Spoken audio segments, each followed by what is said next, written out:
Our real Heavenly Father. Whatever caused someone to leave the Father and head to the distant country, they will inevitably find themselves in a place where they are in desperate need of help, the kind of help that self can't give.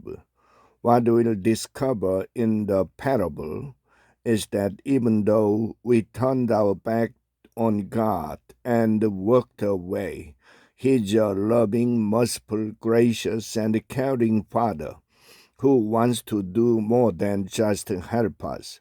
He wants to save us.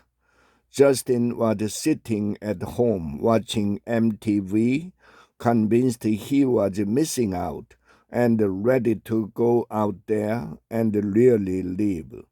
After heading to the distant country, Justin embraced wild living, sex, booze, parties, and all-nighters.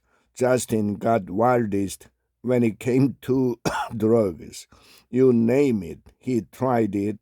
It didn't matter how extreme or how dangerous, he was always ready to get high.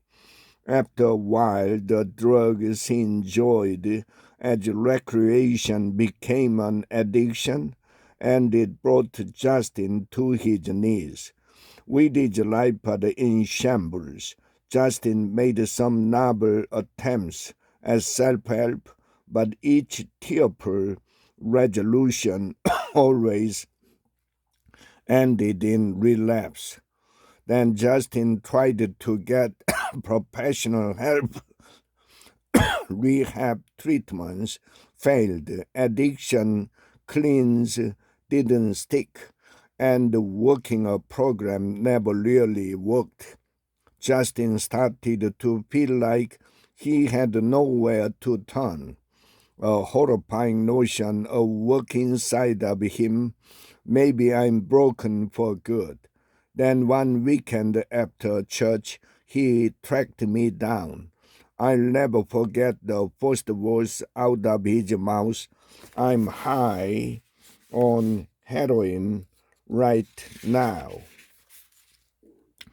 Looking into his sunken face and bloodshot eyes, I believed him. He began to weep as he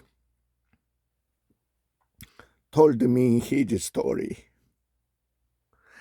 It seemed that his reckless choices had left a trail of emotional wreckage that had wounded his relationship with friends, family, and ultimately God. Justin came to realize that God didn't want to ruin life's fun. Rather, he was a father who loved him and would forgive him no matter what.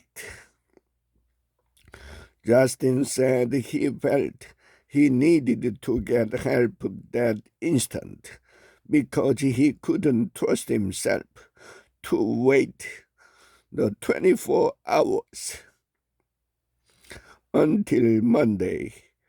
He looked at me, shaken by his own reality, desperate for help. Justin put it to me this way: I have no other place to turn and nowhere else to go. There is nothing I can do to help myself. Will you ask God to help me?